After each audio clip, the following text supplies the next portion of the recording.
this WrestleTalk news, does AEW hate a former WWE star? Jeff Hardy is all elite, replete with Hardy Boys music, and Ollie is going to be reviewing last night's Dynamite, so subscribe and enable notifications to always on for daily wrestling news videos. Support WrestleTalk! But first, it has been some 136 days now since Veer was announced as coming to Raw. Slowly, glacially. Evolution actually happens quicker than Veer getting to Raw. Now, Veer Twitchers got their best look at what's taken him so long as he posted a picture of him sat down in IKEA last night. Sometimes, IKEA lets me sit for hours.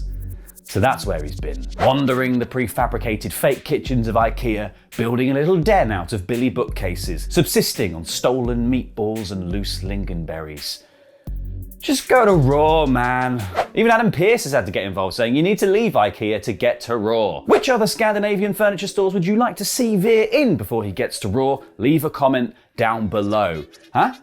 Talk about proper news. What could be more important than where Veer is? Oh yeah, there's quite a few things actually. For one, former WWE star AJ Francis, aka Top Dollar of Hit Row fame, is convinced that AEW hate him after having his Twitter spat with the Young Bucks last year. Francis appeared on the Public Enemies podcast to talk about the online war of words, saying, and because of that, AEW fans hate me, people that work there don't like me, people always got slick things to say about me, and I don't care, because I know for a fact that all these people with all these little slick remarks, internet cornballs or wrestlers alike, if they saw me in person, they wouldn't like that. He also said that he intends to remember people who have badmouthed him, and if he ever sees them in person, ask them why you said what you said, because he's going to be booked on a lot of shows. Oh, another thing, Jeff Hardy showed up on Dynamite.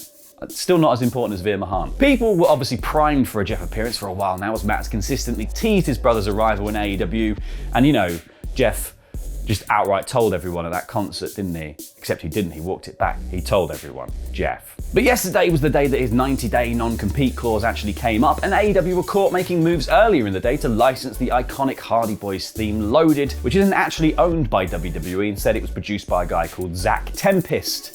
No relation. Jeff arrived to save brother Matt and Darby Allin and Sting, who had moments before launched their own world's slowest save of Matt and got beaten by the AHFO for their trouble. It was then made official with the whole tweet and the graphic and everything that Jeff is all elite, which was a cause for celebration among AEW stars like Britt Baker, Sammy Guevara, who got in the queue for a match, and Nyla Rose, who realized that she would have to stop using the Swanton Bomb now that Jeff is around. Sad times. But Jeffrey isn't the only one signing contracts with AEW, as Fightful Select are reporting that Miro has just penned a 4-year extension to his AEW contract, keeping him in the promotion until 2026, math fans. Fightful said the deal was agreed to late last year but not signed until very recently. Miro is currently out recovering from a hamstring injury and has not wrestled since losing to Bryan Danielson at Full Gear. Now this. Before we get on with the rest of the episode, I'd just like to say a huge thank you to this video's sponsor, Raid Shadow Legends! Raid Shadow Legends, if you didn't catch me the first time. The dark fantasy RPG which you can download to your phone or PC for free using our link in the video description below. If you're not familiar with Raid Shadow Legends, let me tell you, it's stupendous. Stupendous is a cool word now. Thank you, Vince McMahon, for your genius marketing brain. So I thought I'd showcase the top 5 most stupendous champions you can collect, train up, and play with in the game. At number 5 is the High Elf Thanasil, with light and dark sides like Damian Priest. Norog is at number 4 because he's a giant pig. Look at that porker, he's stupendous. Number 3 is Harvest Jack, because remember that time Finn Balor was almost a Pumpkin King? Number 2 is Your Mother. Oops, sorry, I mean War Mother. Totally got you with a mum joke. And number 1 is Cardial, because this is the golden angelic body I see when I look at Kenny Omega. Now is the perfect time to start collecting and leveling up these characters in Raid, because if you click our link in the video description or scan the QR code on screen right now, you'll get unique bonuses worth $30, including a free epic champion, Terrell, 200,000 silver, 1 energy refill, 1 XP boost, and 1 ancient shard, so you can start summoning more champions as soon as you get in the game, which will all be waiting for new players here for the next 30 days. Please do click our link in the description or scan the QR code to check out the game for yourself, as you'll not only love it, every install helps support us at WrestleTalk. Raid that raid. Shadow Legends! Now it's time for my review of AEW Dynamite in about 5 minutes. I hope you don't like the last 2 years of AEW factions, because they're all about to be broken up. The show opened the same way the pay-per-view did, with Chris Jericho sharing a ring with Eddie Kingston. Jericho called their Revolution match one of the best of his career, but he was angry that he lost, so in a moment of frustration, he didn't shake Eddie's hand like he promised afterwards. So he invited Kingston out now to make amends, which meant we got an Eddie Kingston promo on this show, immediately elevating the score by 17%. Eddie cut a typically raw, honest promo saying that last Friday before the pay-per-view, those demons in his head, Jericho's voice saying he can't win the big one, made him want to go out and get drunk. But he didn't, because of all those people looking to him after his Players Tribune article about depression and addiction. He stayed in and he won that match for them. And because of that, he doesn't need a validation handshake from the great Chris Jericho. It's Jericho that has got the problem about not being able to show respect to the younger guys. Nevertheless, the two guys shook hands respectfully, because a clause of Tony Khan buying ROH appears to be at least 5 handshake spots per show now. Then 2.0 and Daniel Garcia run down and started beating them up. That's a shame, I thought, just chucking them in the mix again for a bit of easy action. Santana and Ortiz predictably ran down for the save, helped Jericho, and then oh my god, Jericho attacked them with a bat. Yay, heel Jericho again. Oh no, he's hitting Eddie in the face with a bat. The only other Inner Circle member that cared, Jake Hager, like Sammy, dude, I know you said you're out of there, but don't you want to help anyone here? Looked conflicted, but quickly sided with Jericho to beat up Kingston, Santana and Ortiz, powerbombing Eddie off the apron through a table outside. Jericho then declared this new faction the Jericho Appreciation Society. A brilliantly douchebag name, but really it's the 3 men left out that excites me most. Surely this is the beginning of a new LAX in AEW. Hangman Page then quickly beat Dante Martin in a world title match, perfecting that balance of putting over Martin while never looking in any serious trouble. The stat alone was enough, with the match making Dante the youngest man ever to challenge for the World Championship. Hanger shook Dante's hand afterwards, which, for me, was the first real time we got the babyface locker room leader character Page should have been after his world title win. Adam Cole interrupted and challenged Page to a 6-man next week. Cole later teased choosing the Young Bucks, but they didn't want to have to fight Hangman, so an annoyed Cole chose Red Dragon instead. Hangman, meanwhile, pissed off his own friends, took the Dark Order for granted and chose Jurassic Express instead, providing a nice conflicted layer to Page's character. AEW don't usually immediately continue with the same world title feuds after the pay-per-view blow-off, but it looks like we're getting Cole versus Hangman again. Hopefully it's just for a month or so of filler, as I don't want to see Page's title reign keep playing a supporting role to whatever the Elite are doing. By far the best thing on the show came next, with Jon Moxley and Bryan Danielson, managed by the recently debuted William Regal, beating the Workhorseman and JD Drake in a professional, business-like manner with no dissension between them. Let me just say that again.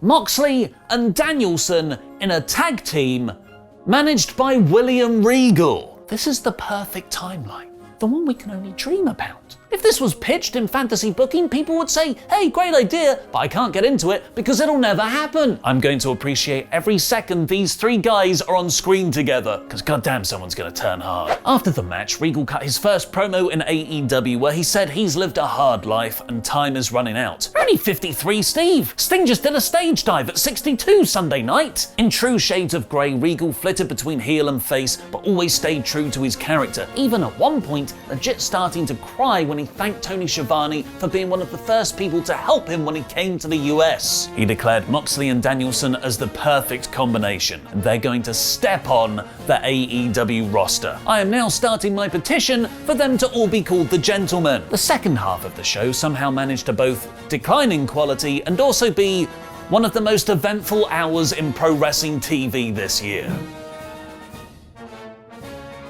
Thanks for your support on Patreon, Andrew Gifford, the Big Red Dog, and the Cyclone Brandon Sires. You can get your own shout out by going to patreon.com/WrestleTalk.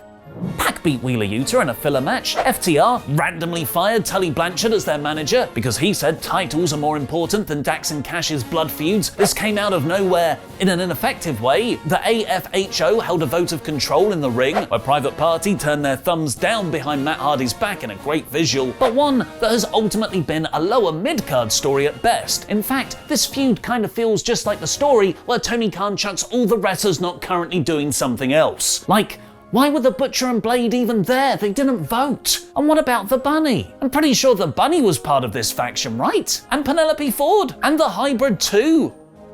Well, the Hybrid too. Anyway, everyone turned on Matt because AEW hates factions this week, which brought out Darby Allin and Sting for I don't know. They were just wrestling in a blood feud a few days ago, which then brought out the AEW debuting Jeff Hardy, who was so concerned with his brother, he first waited for Darby and Sting to go out and still had time to do his little dance down to the ring. There were some nice moments here, like the brothers reunited and the meaningful bow from Jeff to Sting with the ghosts of Victory Road in their past. But this did not feel like the most effective booking of a Hardy Boys reunion. WWE did this one way better. Tony Nese gave Swerve Strickland his first feud, agreeing to a match on Rampage like it's 205 Live. Wardlow delivered a pretty decent promo about his split from MJF and the Pinnacle, but I wouldn't say he knocked it out of the park. He flubbed a few lines near the end, and it felt more like a WWE speech than the very high caliber AEW has, which was confirmed for me by his end line, AEW is officially